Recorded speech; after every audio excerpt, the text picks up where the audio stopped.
በዛሬ ቪዲዮ ብሎክ ወይንም ተሚም መች እንገባለን? አብስኮንዲንግ ወይንም ብሎክ ላይ ያለ ሰው እንዴት ማስነሳት ይችላል? ላይነሱ የሚችሉ የብሎክ አይነቶችስ የትኞቹ ናቸው? ወደ ሀገር ቤት እንዳንገባ ከሚያደርጉን ክሶች መካከል የትኞቹን መጠንቀቅ ይጠበቅብናል? ሰላም ቤተሰቦች እንዴት ናችሁ? ዛሬም እንግዲህ አንድ ጠቀም ያለ መረጃ ይዤላችሁ መጥቻለሁ ማለት ነው። ቀደም ሲል በሰራኋቸው 4 ቪዲዮዎች እጅግ እንደተደሰታችሁ እየነገራችሁ ነው። ሚሴጆቻችሁንም እያየው መልስ እየሰጠኋችሁ ነው ማለት ነው።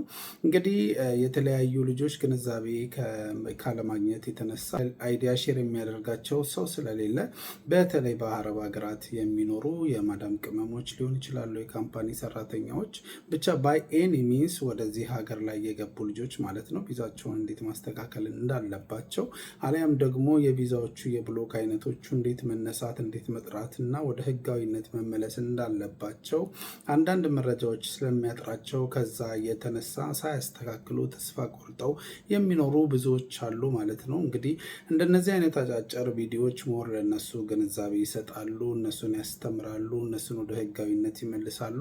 አንዳንድ መፍትሄዎችም እነሱ መውሰድ ከፈለጉ በእነዚህ አይነት ቪዲዮዎች መጠቀም ይችላሉ ከሚል የተነሳ ነው እንግዲህ እነዚህን አጫጭር ቪዲዮዎች የምለቅላችሁ ማለት ነው። ከቲክቶኩ በተጓዳኝ ደግሞ በዩቲዩብም አብረን እየተማማርን እንድንሄድ ነው። እንግዲህ በሰጣችሁኝም ኮሜንት በጣም ደስ እንዳላችሁ ተመልክቻለሁ ማለት ነው። እንቀጥልበታለን። በዚሁ ቤቱን ሰብስክራይብ ማድረግ አትርሱ። እንደገና የደውል ምልክቷን ተጫኑ። ሁሌ የሚለቀው ነገር ወደ እናንተ ፈጥኖ እንዲመጣ ማለት ነው። ነባሮች ደግሞ ላይክ አድርጉ ቪዲዮ ለብዙ ልጆች ተደራሽነት እንዲሆን ማለት ነው። ዛሬ እንግዲህ አጠር አድርጌ ወደ ሰራሁት ቪዲዮ ብሎክ ወይንም አብስኮንዲንግን እንዴት ማንሳት እንችላለን፣ እንዴት አስነስተን ወደ ህጋዊነት መምጣት እንችላለን፣ ያለበለዚያም ደግሞ ያሉንን ክሶች አጥርተን ወደ ሀገር መግባት ብንፈልግ የትኞቹን መንገድ መጠቀም ይኖርብናል የሚለውን ነገር ዝርዝር መረጃ ነው ይዤላችሁ የመጣሁት ማለት ነው። ቪዲዮን እስከ መጨረሻው ድረስ መከታተላችሁን እንዳታቆሙ። መልካም ቆይታ።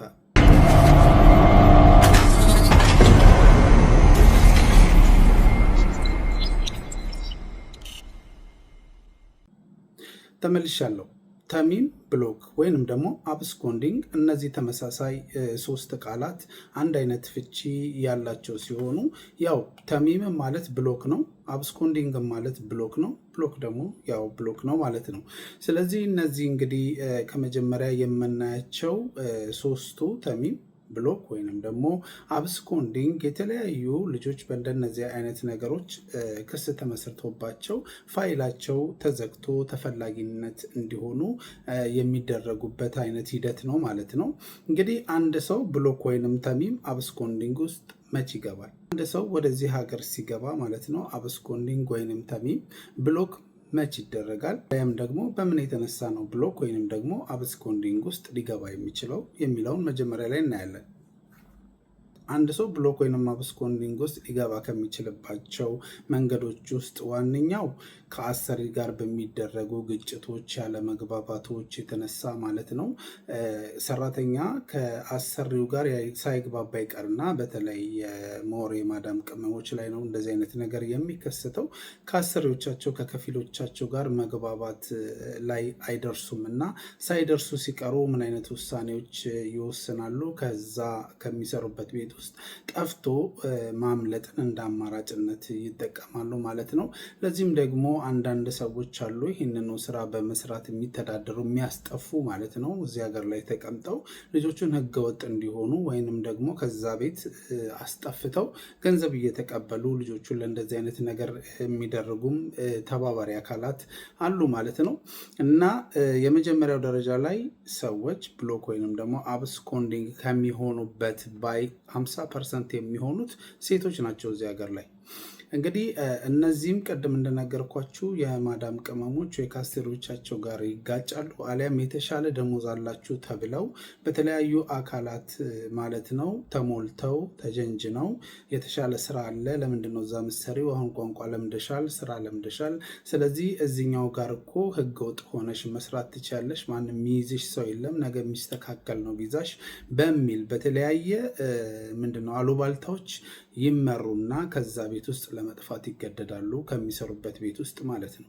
በዚህ ሰዓት እንግዲህ በግጭት ወይንም ደግሞ በራሳቸው ውሳኔ ከዛ ቤት ውስጥ ከጠፉ በኋላ አሰሪዎቻቸው 24 ሰዓት ይጠብቁና 24 ሰዓቱ ልክ እንዳለቀ ወደ ሌበር ወይንም ደግሞ ወደ ኢሚግሬሽን ሪፖርት በማድረግ ማለት ነው በነሱ ስር ያለ ሰው ወይንም ደግሞ መንግስት በዛ ሰው ስም የሰጠውን አንድ ቪዛ ሰውየው ስለጠፋበት እንዲከነስለውና ብሎክ እንዲያደርገው ከዛ በኋላ በምትኩ ደግሞ ሌላ ሰው እንዲሰጠው ማመልከቻ በማስገባት ብሎክ ያደርጋቸዋል ማለት ነው። ሁለተኛው ደግሞ እንደዚሁ በካምፓኒ ውስጥ የሚሰሩ ልጆች ሊሆን ይችላሉ። ከካምፓኒው ጋር ግጭት ውስጥ በመግባት ካምፓኒው ቪዛ ከሳበ በኋላ የ2 ዓመት ቪዛ ካምፓኒው ከሳበለት በኋላ ወዲያውኑ አልፈልግም፣ እዚህ ካምፓኒ መቀጠል አልፈልግም በሚልበት ሰዓት ላይ ካምፓኒው ያወጣው ገንዘብ ስላለ ለዛ ሰው ቪዛ ማሰሪያ የ2 ዓመት አይዲ ኤሚሬት አይዲ የ2 ዓመት ለማሰራት ስላወጣለት ያንን ገንዘብ መመለስ ስለሚጠበቅበት ገንዘቤን መልስ አሊያም ደግሞ ብሎክ ነው ማድረግ ይለዋል። ያ ሰው ደግሞ ያንን ገንዘብ መመለስ ካልቻለና ለዛ ካምፓኒ የሚከፍለው ገንዘብ የማይኖረው ከሆነ ካምፓኒው ወስዶ እሱንም ብሎክ ያደርገዋል ማለት ነው። ሌላ የብሎክ አይነት ደግሞ እዚህ ሀገር ከገባችሁ በኋላ አይዲያችሁን ለመያዝ ወይንም ደግሞ ኑሯችሁን እዚሁ ሀገር ላይ ለማስቀጠል ኤሚሬት አይዲ ለማውጣት የምትሰጡበት የሜዲካል አይነት ነው። ሜዲካላችሁ ፌል ካደረገ በሜዲካል ከወደቃችሁ ላይክ HIV ሊሆን ይችላል፣ ሄፓታይቲስ ሊሆን ይችላል፣ ሳምባ ምናምን የመሳሰሉት እነዚህ ደግሞ የውስጥ ደዌ የቆዳ ተላላፊ በሽታዎች ተገኝቶባችሁ ሜዲካላችሁ ፌል ካረገ በኋላ እናንተ እዚህ ሀገር መቆየት ስለማይጠበቅባችሁ ወደ ሀገራችሁ እንድትገቡ ህጉ ስለሚደነግግ በዚህ ሰዓት ላይ የሜዲካል ውጤታቸውን አይተው የሚጠፉ ሰዎች እነዚህም ብሎክ ነው የሚያገኛቸው ማለት ነው። መጨረሻውና እጅግ በጣም አስፈሪ የሚሆነው የብሎክ አይነት ደግሞ እዚህ ሀገር ላይ በአደንዛዥ እጽ ወይም በሴተኛ አዳሪነት ሀገሪቷን በማንቋሸሽ እንደገና ድንበር ዘልቆ በመግባት ወዘተ የመሳሰሉት ስርቆት፣ ሌብነት የመሳሰሉት የእነዚህ ድርጊቶች ብሎክ ከሚያሰጥም በተጨማሪ ክስ ተመስርቶባቸው ሀገሪቷ ላይ በተፈረደባቸው የእስር ማዘዣዎች መሰረት የሚከናወኑ ሲሆኑ ወደ ሀገር እስካለመግባት የሚያስከለክሉ የወንጀል ድርጊቶች እነዚህ ብሎኮች በጣም የሚያስፈሩና እጅግ አስደንጋጭ የሚሆኑ የብሎክ አይነቶች አሉ ማለት ነው። እንግዲህ ዝርዝር አድርጌ ለመግለጽ እንደሞከርኳችሁ እነዚህ አይነት የብሎክ አይነቶች ማለት ነው የዱባይ ውስጥ ስፔሻሊ ይኖራሉ ተብለው ከ27 ሀገራት በላይ ዜጎች የሚያገኟቸው ወይንም ደግሞ በሀገሪቱ ሕግ ሳይመሩ ሲቀሩ የሚሰጣቸው ድንጋጌ ወይንም ብሎክ እና አብስኮንዲንጎች የመሳሰሉትን ማለት ነው ከዜጋ ዜጋ ሳያዳላ በእያንዳንዱ ላይ የሚሰጥ ነው። እንግዲህ በዝርዝር ከነገርኳችሁ የብሎክ አይነቶች ውስጥ መካከል ነው። ግማሹ ብሎኩ መነሳት ይችላል፣ ወደ ህጋዊነት ማስመጣት ይችላል። አንዳንዱ ደግሞ ጭራሽም የማይነካና ብሎኩም ለዘላለም ወደዚህ ሀገር እንዳትገቡ ሊያስደርጋችሁ የሚችሉ አብስኮንዲንጎች ወይም ብሎኮች፣ ተሚሞች ያሉበት ነው ማለት ነው። አሁን ደግሞ የምናየው ዝርዝራቸውን ነው።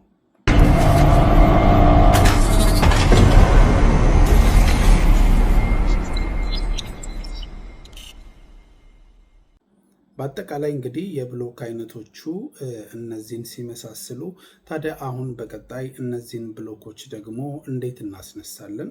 እነዚህን ብሎኮች አስነስተን እንዴት ወደ ህጋዊነት መምጣት እንችላለን? የትኞቹ ብሎኮች ተነስተው ነው ህጋዊ የሚያደርጉን? አሊያም ደግሞ የትኞቹ ብሎኮች ናቸው ሳይነሱ እኛም ሳንከሰስ ወደ ሀገር መግባት የምንችልባቸው የሚለውን ደግሞ አሁን የምናይ ይሆናል።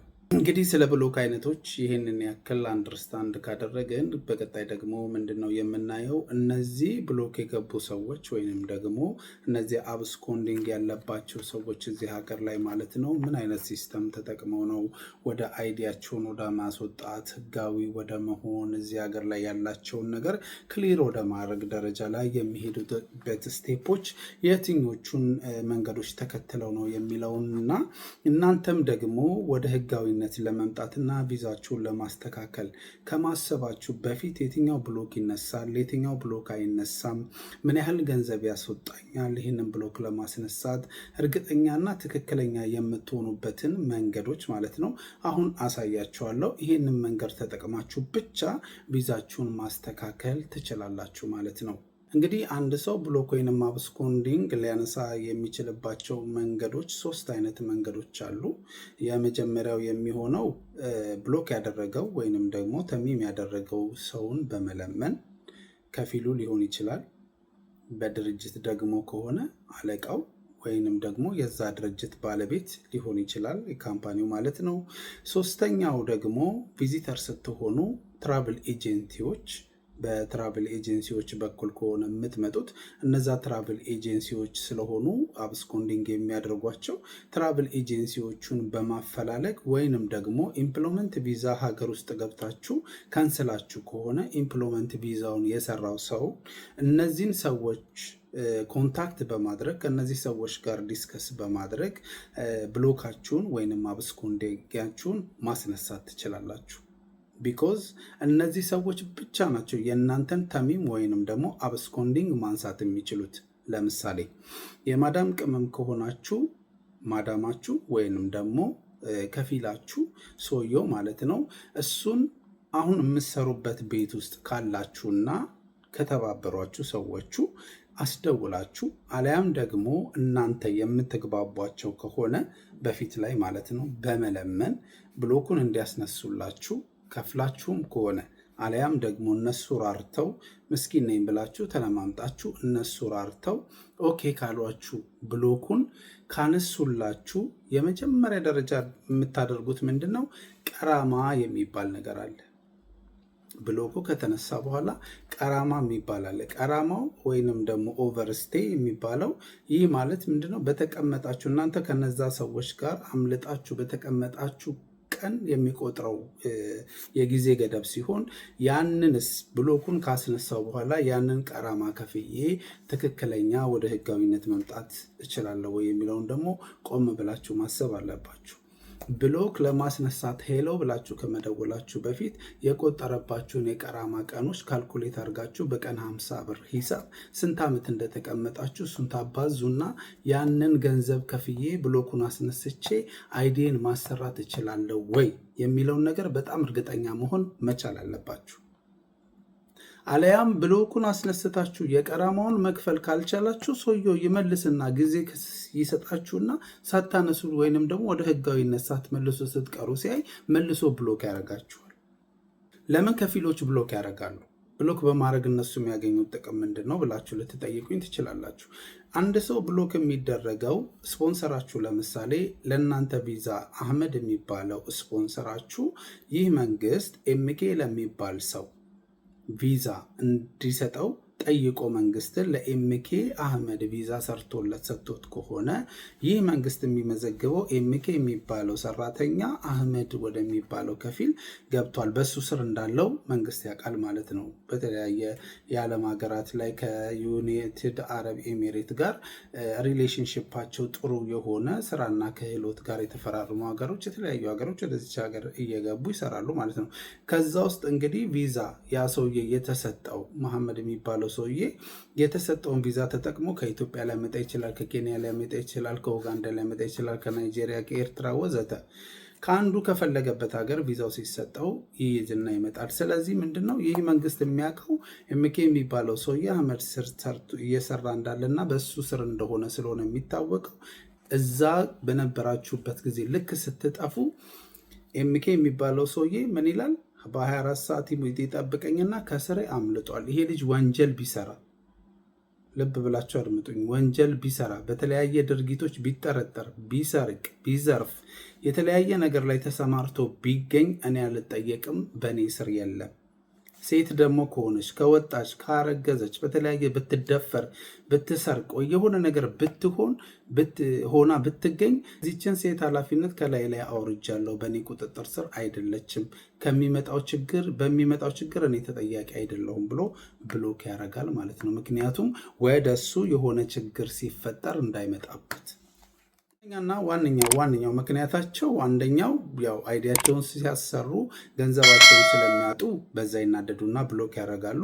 ሁለተኛው ከጠፋችሁ በኋላ ግን ዋነኛ እነሱ እንዳይጠየቁበት ካምፓኒዎችም ይሁኑ አሰሪዎቻችሁ፣ ከፊሎቻችሁ ብሎክ የሚያደርጉበት ትልቁ ሚስጥር እናንተ ከጠፋችሁ በኋላ እናንተ ላይ ለሚደርሰው እያንዳንዷ ድርጊቶች ወይንም እናንተ ላይ ለሚደርሰው እያንዳንዷ ነገር ኃላፊነታቸውን ከላያቸው ላይ ለማውረድ ነው።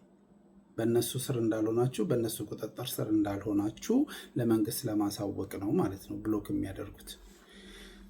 ስለዚህ እነዚህ ሰዎች ጋር ጥሩ መግባባት ከቻልን፣ ከነዚህ ሰዎች ጋር ጥሩ ግንኙነት መፍጠር ከቻልን በሽምግልናን በማስለመን ሊሆን ይችላል። እንደገና በራሳችንን በማስለመን በመለማመጥ ሊሆን ይችላል። ብሎኩን ካስነሳን እና ቅድም እንደነገርኳችሁ ገንዘቡ የምንከፍለው ገንዘብ እጃችን ላይ መኖሩን ካረጋገጥን ቀጥታ ምንም ሳናመነታ ኢሚግሬሽን ክፍያችንን ፈጽመን ወይንም በታይፒንግ ሴንተሮች በሀሚር ሴንተሮች የተነሳ ወይንም ኦንላይን ላይ ሄዳችሁ የቆጠረባችሁን ቀራማ ከፍላችሁ ብሎካችሁ ስለተነሳ ቪዛ ከሚስብላችሁ ሰው ጋር ኮንታክት አድርጋችሁ ቪዛችሁን ማሳብ ትችላላችሁ ማለት ነው። የመጀመሪያ ደረጃ ስቴፑ ይሄ ነው፣ ብሎክ የምታነሱበት። ሁለተኛው ስቴፕ ብሎክ ማንሻ ደግሞ መንገድ ምንድን ነው? የምህረት አዋጅ በ4 ዓመት አንዴ የይቅርታ ጊዜ እዚህ ሀገር ላይ ሲመጣ የነበረባችሁን ብሎክ ማለት ነው፣ ቀረማው የቆጠረባችሁን፣ እንደገና ደግሞ አሰሪዎቻችሁ የሚሆኑ የተለያየ ካምፓኒዎች ብሎክ አድርገዋችሁ ከሆነ አውቶማቲካሊ በ4 ዓመት ላይ ሲስተሙ የምህረት አዋጁ ከታወጀበት ጊዜ ጀምሮ ክሊር ስለሚሆን አጠቃላይ የነበረባችሁን ዕዳ የነበረባችሁን ብሎክ አብስኮንዲንጎች ጥርግ አድርጎ ስለሚያነጻላችሁ ያንን መንገድ ተጠቅማችሁ ቪዛችሁን ወይንም ደግሞ አይዲያችሁን ማስተካከል ትችላላችሁ ማለት ነው። ሶስተኛው ብሎክ ማንሻ መንገዶች ምንድን ናቸው? ከተለያየ ካምፓኒዎች ወይንም ደግሞ ከአሰሪዎቻችሁ ጋር በሚፈጠር ግጭት እናንተ እዛው እነሱ ጋር እየሰራችሁ ካምፓኒዎቹ ወይንም ደግሞ ከፊሎቻችሁ ብሎክ ሊያደርጓችሁ ይችላሉ። እናንተ ምንድን ነው የምታደርጉት? የዛን ጊዜ ቪዛችሁን ትክክለኛ ቼክ አድርጋችሁ አይዲያችሁ መቦለኩን ካረጋገጣችሁ እና እዛ ቤት እየሰራችሁ ከሆነ ቀጥታ እዛው ቤት ላይ ያላችሁ ወደ ሌበር ትደውላላችሁ ማለት ነው። 8004 ላይ ትደውሉ 80084 ላይ ትደውሉና እየሰራው ያለሁበት ቤት ላይ ብሎክ ተደርጌያለሁ፣ እዚሁ ነው የምሰራው፣ ካንስሌሽን አልተሰጠኝም፣ የአገልግሎቴንም አልተሰጠኝም፣ እንደገና እዚሁ እየሰራው በምኖርበት ካምፓኒ ወይንም በምኖርበት ቤት ውስጥ አሰሪዎቼ ብሎክ አድርገውኛል ብላችሁ ወደ ሌበር ሪፖርት ታደርጋላችሁ። ሌበሮች ቼክ ያደርጋሉ። ምን ማስረጃ አላችሁ፣ ምን ማረጋገጫ አላችሁ ብለው ይጠይቋችኋል። ካሜራ ሊፈተሽ ይችላል።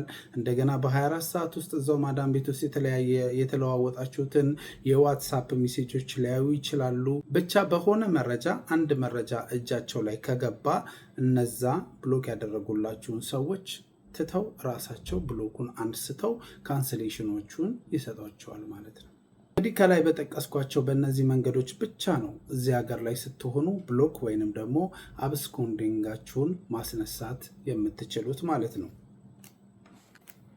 ከላይ ከጠቀስኳቸው የተሚም ወይንም ደግሞ ብሎክ አይነቶች ውስጥ መካከል ታዲያ የትኛው ነው ላይነሳ የሚችለው ወይንም ደግሞ ምህረት ላይ ያሰጠን የሚችለው የብሎክ አይነት የትኛው ነው የሚለውን አሁን ደግሞ በዝርዝር ማየቱ አስፈላጊ ስለሆነ እሱን ነግራችኋለሁ። በተለይ እንግዲህ ብሎክ ወይንም ደግሞ አብስኮንዲንግ ተደርጎ ከማይነሱት ምንድነው ክሶች አንዱ ድንበር ዘልቆ በመግባት፣ ሁለተኛ አደንዛዥ እጽ በማዘዋወር፣ ሶስተኛ ወሲባዊ ንግድ እዚህ ሀገር ላይ በመፈጸም፣ አራተኛ የሀገሪቱን ኳሊቲ ወይንም የሀገሪቱን ሁኔታ በማንቋሸሽ፣ አምስተኛ ስርቆት ወንጀል ላይ የተሰማራ ሰው፣ ሃይማኖት ነክ ነገር ላይ የተሰማራ ሰው፣ ፖለቲካ ነክ ላይ የተሰማራ ሰው ወዘተ የመሳሰሉት ብሎኮች እዚህ ሀገር ላይ አይነሱም።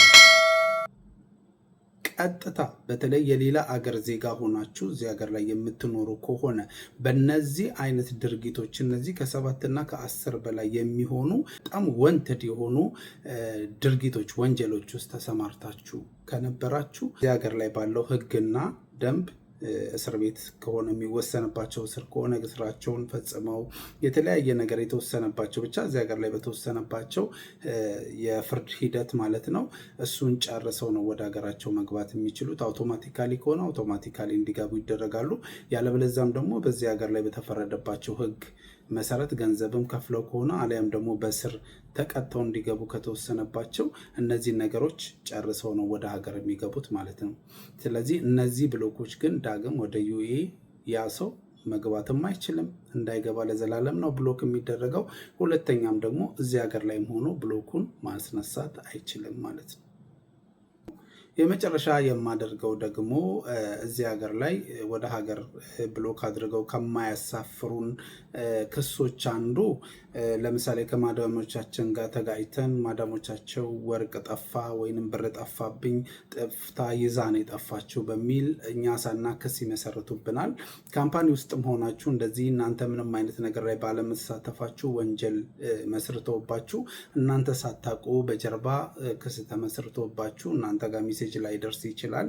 ነገር ግን አንድ ቀን ተነስታችሁ ነጭ ወረቀት ወይንም ደግሞ ማነው ሊሲፓሲ አውጥታችሁ ለመውጣት ወደ ሀገር ቤት ስትሄዱ የአውት ፓስ ወረቀቱን ልታስወጡ ስትሉ ተፈላጊ እንደሆናችሁ ይነገራችኋል ማለት ነው። በእንደዚህ አይነት ኬዝ ምንድነው ወደ ሀገር እንዳትሳፈሩ ብሎክ ልትሆኑ ትችላላችሁ። ስለዚህ እናንተ መጀመሪያ ማድረግ ያለባችሁ ምንድነው በተለይ ተከስሼ ይሆናል ብላችሁ የምትጠራጠሩ ሰዎች ካላችሁ ወደ ሀገር ለመግባት ስታስቡ ነጭ ወረቀት ወይንም ሊሲፓሲ ለማሰራት የምታስቡ ልጆች ካላችሁ አለያም ደግሞ ቪዛችሁ ራሱ አክቲቭ ሆኖ እየሰራ አይዲያችሁ ኖርማል ሆኖ እየሰራ ነገር ግን ግጭት ፈጥራችሁ ያለበለዛ ደግሞ ተደውሎላችሁ ከፖሊስ አካላት በተለያየ ኬዝ በእዳ የተነሳ ሊሆን ይችላል። ብቻ በኤኒ ኬዝ የምትጠራጠሩ ልጆች ካላችሁ ምንድነው የምታደርጉት? 80084 ላይ ትደውሉና ፋይሎቻችሁን ቼክ ታስደርጋላችሁ። ክስ አለብኝ ትላላችሁ። ነፃ ነው። ወደዚህ ጥሪ እያንዳንዱ ሰው መደወል ይችላል። ነፃ ነው። ስለዚህ ፋይሎቻችሁን ክሊር ለማድረግ ወደዚህ ትደውሉና ምን አይነት ስታትስ ላይ እንዳላችሁ ትጠይቃላችሁ። ፋይሌ ክስ አለበት ወይ ብሎክ አለብኝ ወይ ብላችሁ በተለይ ሁለቱን ነገር ማረጋገጥ እንዳትረሱ። ፋይልና ብሎካችሁን ማረጋገጥ እንዳትረሱ፣ የሆነ ነገር እርምጃ ከመውሰዳችሁ በፊት ማለት ነው። ከዛ በኋላ ትደውላላችሁ። አይ ፋይልም ንጹህ ነው ብሎክም የለባችሁም ካሏችሁ ወደ ሀገር መግባት የምትፈልጉም ልጆች ነጭ ወረቀታችሁን ወይም ማነው ሊሲፓሲያችሁን አስወጥታችሁ በሰላም ትኬታችሁን ቆርጣችሁ ወደ ሀገር መሄድ ትችላላችሁ ማለት ነው።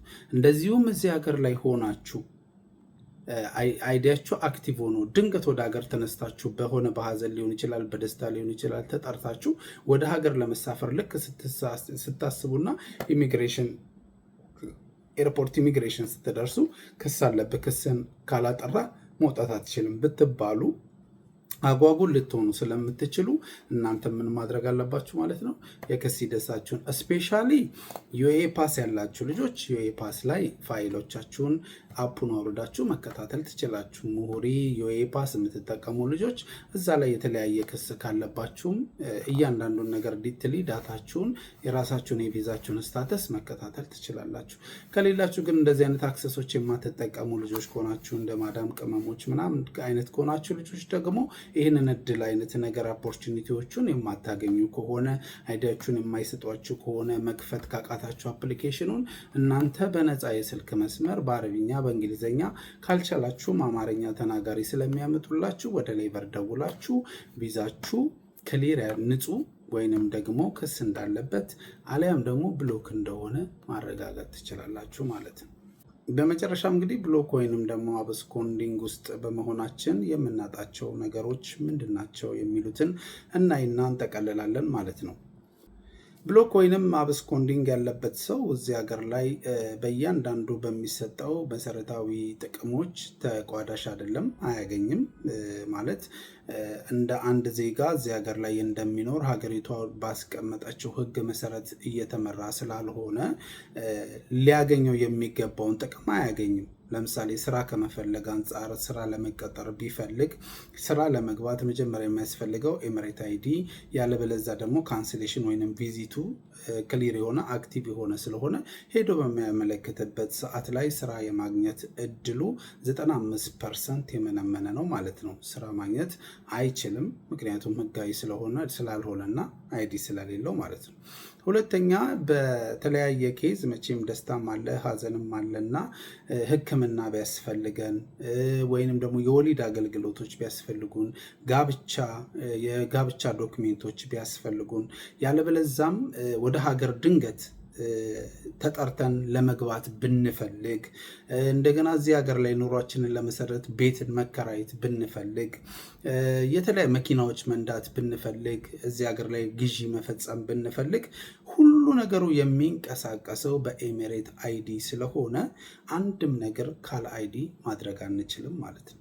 ከዛ በዘለለ እንግዲህ ፖሊሶች ባገኙን አጋጣሚ ቢይዙን ድንገት አይዲ አምጡ ተብላችሁ ወጥታችሁ እናንተ ሳታውቁት ምንም ሳታስቡበት ንብረት ቢኖራችሁ ቤተሰብ ቢኖራችሁ ድንገት ሳያስበው ከኋላ መጥቶ አይዲ ቢሏችሁና አይዲያችሁ እጃችሁ ላይ ባታሳዩ ወዲያውኑ ቅስበታዊ እስር አድርጎ ይዞ ሄዶ ወደ ሀገር ዲፖርት ሊያደርጋችሁ ይችላል ማለት ነው።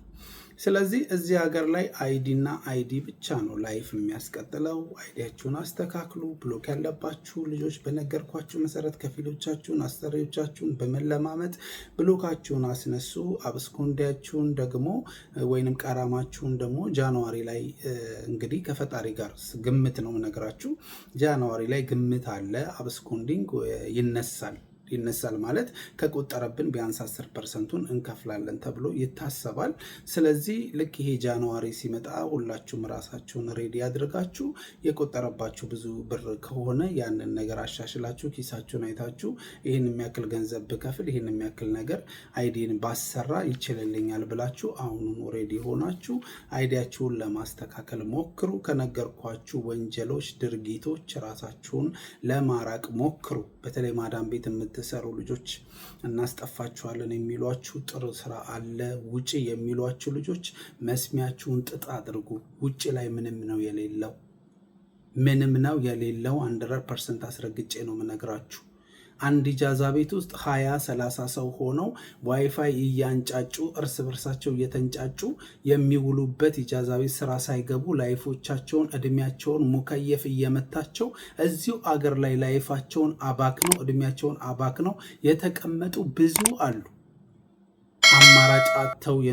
አማራጭ አጥተው ላይፋቸው ማስተካከል አቅቷቸው ወደ ሀገር እንዳይገቡ ተሸማቀው ምን ይዤ ልግባ እያሉ እያነቡ የተቀመጡ ልጆች በነዚህ በአስጠፊዎቻቸው ምክር አማካኝነት ወጥተው የተበለሻሹ ልጆች ብዙ ናቸው። ተጠንቀቁ። ከእንደነዚህ አይነት ሰዎች ራቁ።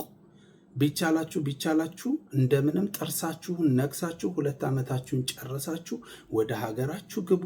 አለበለዚያም 2 ዓመታችሁን ከጨረሳችሁ በኋላ ዱባይ ላይ ከሆነ የምትኖሩት ካንስሌሽናችሁን ወስዳችሁ የራሳችሁንም አይዲ ይሁን ብቻ ሌላ ማዳም ቤትን ቀይራችሁ የምትኖሩበትን መንገድ ህጋዊ ሆናችሁ አመቻቹ። ምንም አይነት ሲስተም የለም። ውጭ ላይ 2000 ብር ይከፈላል 3000 ብር ይከፈላል ተብሎ የምትወጡበት ስራ ማለት ነው። እዛው ደም አስተፍቶ ለመደፈር፣ ለኪሳራ፣ ለሞራል ውድቀት ትዳረጉበታላችሁ። ለምሳሌ አንድ የማዳም ቅመም የምትሰራበት ቦታ ላይ ምግብ አብሳይ ሆና 1600 1500 አሊያም 1200 በእነሱ ቪዛ ተሰርቶ የሚከፈላት ቢሆንና ስትወጣ 1800 ብር ወይም 2000 ብር የምታገኝ ብትሆን እቺ ልጅ ለኢጃዛ ቤት ክፍያ፣ የምግብ ክፍያ፣ የተለያየ ክፍያ፣ የትራንስፖርት ወጪ ወዘተ ተረፈ ስትል እጇ ላይ የሚገባው 500 እና 600 ብር አይሆንም። ሪያሊቲውን ነው የምነግራችሁ። ማዳም ቤት የመሆናችሁ ጥቅም ምግባችሁን ይሸፍናል። ወጪ የለባችሁም፣ የልብስ ወጪ የለባችሁም፣ የዋይፋይ የለባችሁም፣ የተለያየ ችግር የሚባል ነገር አይኖርባችሁም። ሰዎቹ መስላችሁ ትኖራላችሁ። ውጭ ላይ እናንተ እንደምታስቡት አይደለም። እመኑኝ። የብዙዎቹ ላይፍ የተበለሻሸው ውጭ ላይ መልካም ነገር ያለ እየመሰላቸው ነው። ስለዚህ ውጭ ላይ ከመውጣታችሁ በፊት ቆም ብላችሁ አስቡ። ገና መተሽ 3 ወርና 4 ወር ተቀምጠሽ 2 አረብኛ ስትቺ ለመዝለልና ለማስጠፋት ዳርዳርሽን የሚሉ ሰዎች ማዕት ናቸው። ከነዚህ ሰዎች ራሳችሁን መቆጠብ ማራቅ በጣም ይጠበቅባችኋል። አላማ ይኖራችሁ። ስፔሻሊ አላማ ይኖራችሁ። ከሀገርሽ ስትወጪ ለአላማ ነው የወጣሽው እና አላማ ይኖራችሁ። በተለያየ መሰናክሎች፣ በተለያየ ብር በሌዎች፣ አጭበርባሪዎች በስተዋል ሐዋላ እንልካለን ይላሉ። ሰው ያስጠፋሉ፣ ሰው ያስመጣሉ፣ ሰው ጎዳና ላይ ይዳርጋሉ። ማአት ታሪክ ነው ያለው እና ከእንደነዚህ አይነት ሰዎች ራቁ። በተለይ አበሻው ነው የአበሻ ጠላት መልሱ። የሌላው ዜጋማ በምን ያገኘናል? የኛው ዜጋ ነው አውጥቶ የሚያንከራትቷችሁ፣ አውጥቶ የሚጥሏችሁ፣ አውጥቶ ለመከራ የሚያደርጓችሁ የኛው ዜጋ ስለሆነ ከሀበሻ ካለበት ሶሳይቲ ራሳችሁን ራቅ አድርጋችሁ ላይፋችሁን ለማስተካከል ሞክሩ። እንግዲህ ቤተሰቦች የዛሬ ቪዲዮ ይህን ይመስል ነበረ፣ አበቃው ማለት ነው። በሌላ እንደገና ደግሞ አስተማሪ በሆነ ቪዲዮ ዳግም ከሰታለሁ ማለት ነው። አሁንም ደግሜ እላችኋለሁ ቤቱን ሰብስክራይብ ማድረግ እንዳትረሱ፣ የደውል ምልክቱን ተጫኑና ፋሚሊ ሆኑ፣ ላይክም ማድረግ እንዳትረሱ። ማንኛውም ጥያቄ እንዲሰራላችሁ የምትፈልጉት ነገር ካለ ኮሜንት ሴክሽን ላይ አስቀምጡልኝ፣ እመልስላችኋለሁ ማለት ነው። ባባይ